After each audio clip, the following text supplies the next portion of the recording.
Today we are going to discuss about the hierarchical structure of firms. So let us see what is a firm. So firm is an individual unit which always do a kind of transformation of the technical process, that is turning the inputs into output.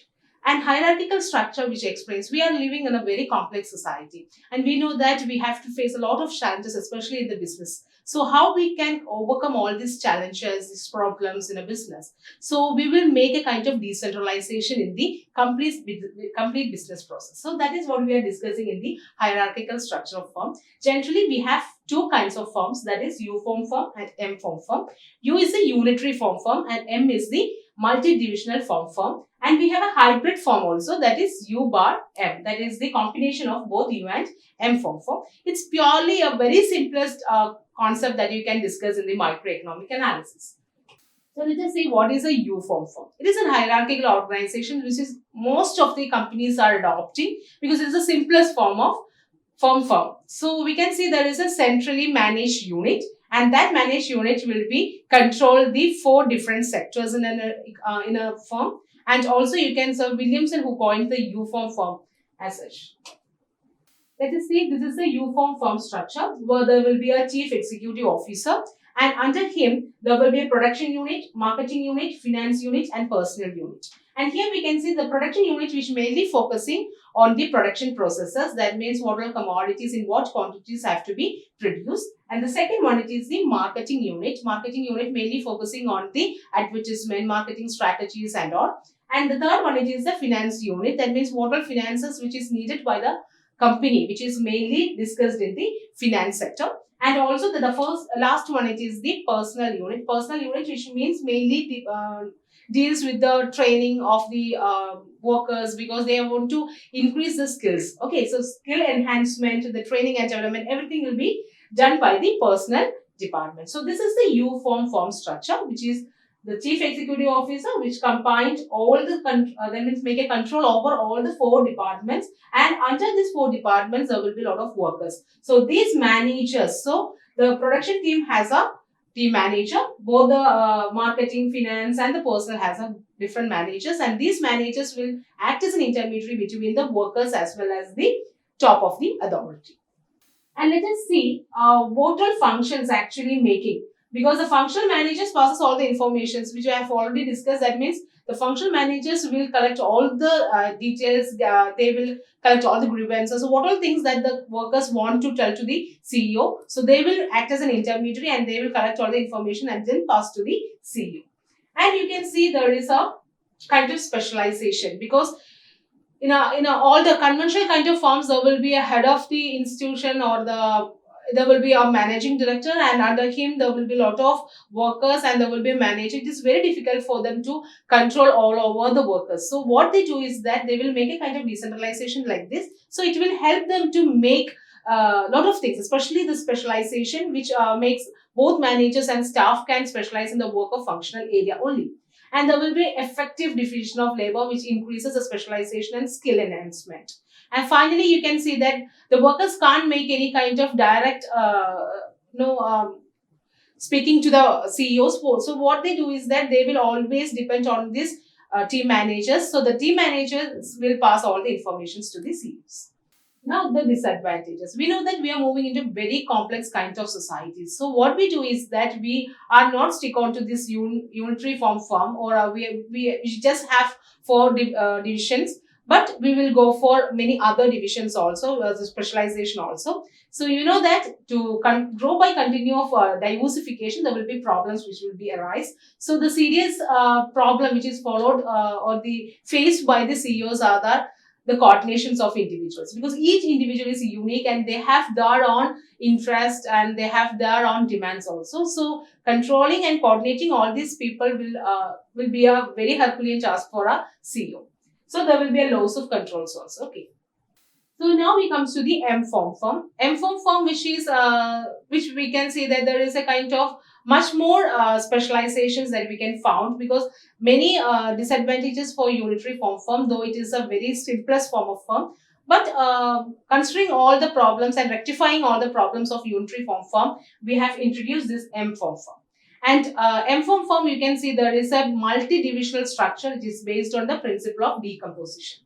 And it is also a simplest form, and we'll have a kind of general office and a number of operating divisions. So under this each operating divisions, there will be a team leader, and the team leader will be specializing in each department. So the same thing that we can see that each division controls strongly interacting activities, which is mainly based on a product on a geographical area, because they focused on, it's a kind of market sharing that you can find, because the people will be mainly focusing on a particular area which the people demand more of that particular product.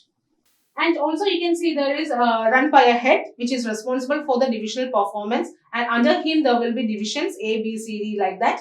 And under that divisions there will be number of team leaders and number of workers will be there. And what are the advantages of M-form firm? The first one, it is economizing on informational cost. We know that the people nowadays, which is mainly facing the problem of asymmetric information, they don't have any kind of complete information, the perfect knowledge about the market conditions. So through this decentralization, they will get enough information from the operational managers, they get enough information from the workers. So pull up all these informations together and they can reduce the bounded rationality, and which is comes to the second point, that is economizing on bounded rationality of top officers too. Then we can see there is complete independence of each division. So they just act as an autonomy body. So they can have enough freedom, which is conditional, and they can improvise the resource allocation also. Because one of the most important problem that we are facing in economics, that what is that the scarcity of resources. So what Lionel Robbins said, that we have unlimited ones and limited resources. With these limited resources which have alternative uses, we have to make the optimum allocation of these resources. So that can be done only with the correct information. So this resource allocation that we have already discussed, that means resource allocation can improve with this, the perfect knowledge about the market condition and also the efficient divisions of labor and power. And M-form firm which reduces the workload of the top officers also, because it is a decentralized power. So we can easily increase the growth. So this is the structural representation of M-form firm. What we can see, there will be a central office, and central office, under the central office we will have division A, division B and division C. And for division A, again we can see there is 4 divisions what we have already discussed in the unitary form firm. There will be a production unit, there will be a marketing unit, and there will be a advertisement unit and a personal training unit also. So every division there will be 4 units as like. So we can have an allied staff. Allied staff, which means the most experienced ones in the business. So they will give all suggestions to these people, especially in the central office people. So they just act as a barometer, because they can easily predict what all changes that could be happen in a business. And next is the mixed U and M-form form. Definitely this unitary form have its own merits and its own advantages. Like that, M-form form also have that much of importance and they have enough advantages. So sometimes the individual adoption of these two forms are it's difficult. So what we do is that we will go for this mixed U and M-form form. So this is the structure of mixed U and M-form form, where you can find out there is a chief executive officer, and we have division A, division B and division C, and there is a marketing department which is separate. What we can normally see nowadays, especially in banking sector and all, because they give more importance to marketing strategies, because they want to increase their sales, because only through sales they can increase the profit, because every firms, every individuals, they just give more importance to the welfare of the society rather than the profit maximization. Indirectly they are doing that, but still they are not saying directly to the people.